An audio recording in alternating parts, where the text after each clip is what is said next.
Have you ever wondered what nurtured the infamous Al Capone into becoming one of the most notorious gangsters in history? The tale begins in the bustling borough of Brooklyn, New York, in the year of 1899. Born to Italian immigrant parents, the young Alphonse Capone found himself in an environment ripe with opportunity and danger.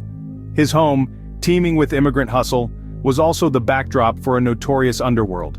This underworld was embodied in the 5 Points Gang, a ruthless mob that Capone would soon find himself entangled with. The allure of power and quick money was too strong for a young Capone, who dropped out of school at the young age of 14. This decision, driven by the harsh realities of his environment, marked the beginning of Capone's journey into a life of crime. His early exposure to the rough-and-tumble street life, filled with violence and lawlessness, was a prelude to his future.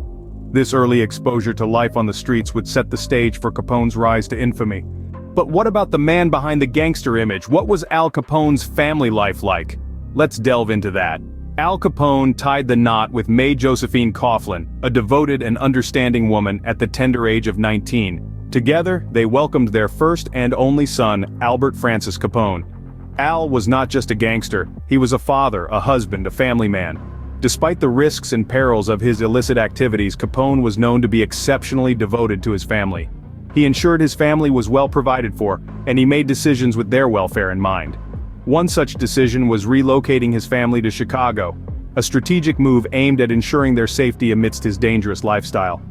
Even in the midst of chaos, Capone's family remained his sanctuary, his haven.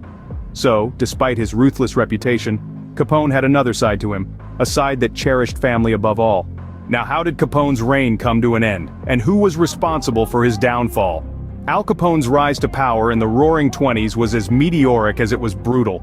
He swiftly seized control of Chicago's underworld, essentially becoming the city's unofficial ruler.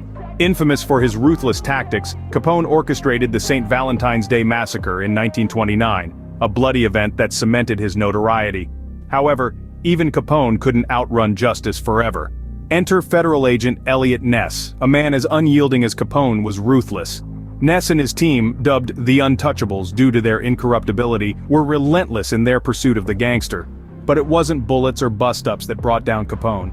It was, of all things, the newly introduced federal income tax. In 1931, Capone was convicted for tax evasion and sentenced to 11 years in prison. Capone's downfall was as dramatic as his rise, marked by a relentless pursuit of justice and the introduction of new federal laws. After his release from prison, what happened to Al Capone, and what is his legacy today? Al Capone's life took a tragic turn post-incarceration. Suffering from a severe case of syphilis contracted in his younger years, his health rapidly declined. The once feared gangster spent his last years in his Palm Island mansion, his mind deteriorating until his death in January of 1947. But death did not signal the end for Capone's influence. His life, shrouded in violence and mystery, continues to captivate us. The notorious gangster has been immortalized in a multitude of mediums, from books to films, his story retold time and again, each portrayal adding to the enigma that is Al Capone.